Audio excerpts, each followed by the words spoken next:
Waalaikumsalam warahmatullahi wabarakatuh. Terus terang ya, saya mengamati keluarga-keluarga dan saya melihat memang ada beberapa anak-anak yang sangat akrab dengan apa namanya saudaranya. Dan ada beberapa anak-anak yang sangat gengsi dengan saudara-saudaranya. Anak saya termasuk gengsi dengan saudara-saudaranya. Contoh ya, ada kakaknya sekarang perempuan lagi sekolah SMA di Solo, di Jawa. Setiap bulan dikasih waktu untuk nelpon. Nah ketika nelpon, saya tahu nih adik-adiknya sayang sama kakaknya, tapi gengsi. Dia disuruh nelpon nggak mau ngomong dan segala macam. Ketika deket mereka bisa untuk bermain, bercanda dan seterusnya, tapi gengsi. Apalagi yang laki-laki sama yang laki-laki, itu lebih gengsi lagi. Sama adiknya yang perempuan kadang-kadang berantem, kadang-kadang gengsian juga dan seterusnya. Nah terus terang saya masih mencari pola, bagaimana cara buat agar adik kita itu dia mau laki-laki lebih susah, atau perempuan dia bisa nyaman sama kita. Tapi gampangnya gini, Mas udah punya pasangan belum ya? Belum punya istri ya?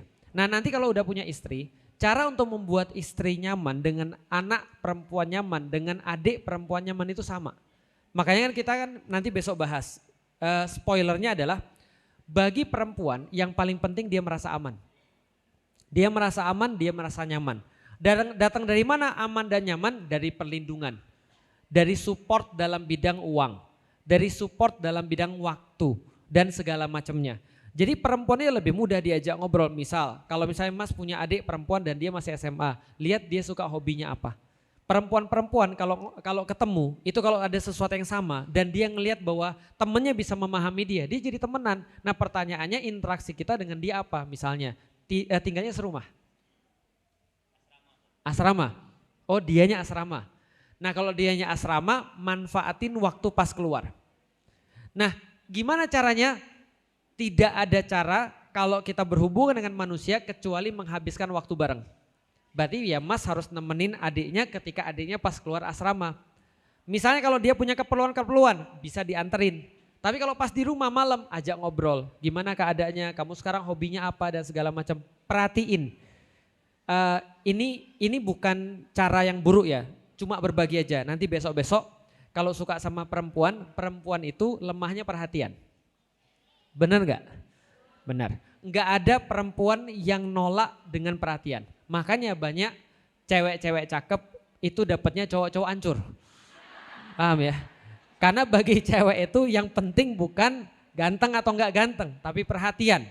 Nah perhatian itu apa? Sesuatu yang kadang-kadang dia enggak expect.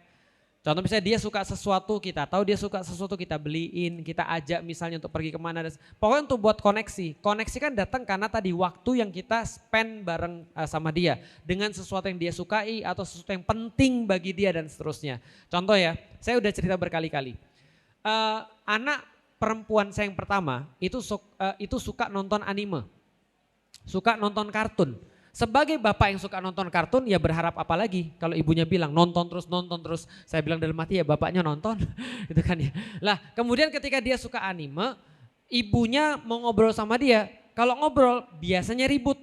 Kenapa ribut? Karena yang dijadiin omongan oleh istri saya biasanya adalah kamu itu ya sebulan sekali pulang bukannya ngobrol sama ibumu malah main di kamar, malah diem di kamar dan segala macam. Mbok ya ikut ibumu nyuci, ngepel atau apa, paham kira saya.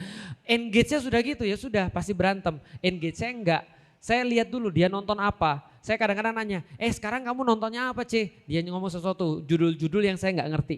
Karena saya sudah enggak nonton lagi. Saya enggak ngerti sekarang apa anime itu sekarang. Ketika dia sudah nyebut, ya saya search lah. Saya search, saya tahu isinya apa, lalu saya bilang besoknya setelah saya bilang gini, kamu sukanya tokoh yang mana kalau di film ini?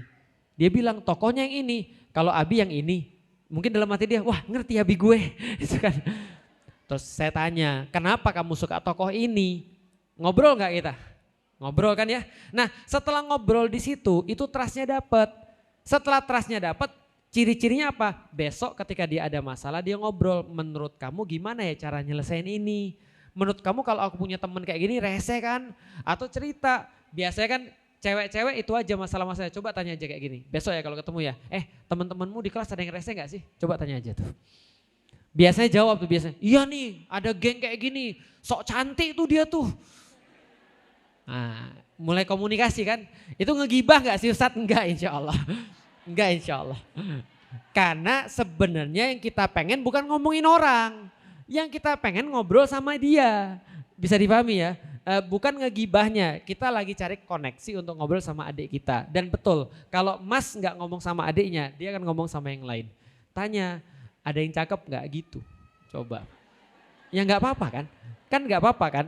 Maksudnya tanya ada yang cakep nggak di sekolah? Oh ya, terus kenapa kamu suka? Ya kan nggak apa-apa. Nanti kalau sudah dia ngobrol dan segala macam, kita bilang, ya Mas sih juga sama sih, Mas juga suka nih sama ini. Tapi gimana ya, baru kajian kemarin katanya nggak boleh pacaran. Kan maksudnya kayak gitu. Nah ya itu kan cara kita untuk ngobrol. Karena kalau sudah ngobrol apapun bisa masuk. Yang penting koneksinya dulu. Cari tahu apa yang dia suka, apa yang penting bagi dia, kasih perhatian. Itu perempuan insya Allah ya. Kalau laki-laki ajak berantem aja. Kalau laki-laki beda. Laki-laki harga diri. Dikasih tanggung jawab, dikasih keterlibatan sehingga dia merasa bahwa dia tuh punya peran dalam keluarga ini dan seterusnya dan seterusnya dan seterusnya. Itu yang kita bahas tadi. Silakan kalau ada yang lain.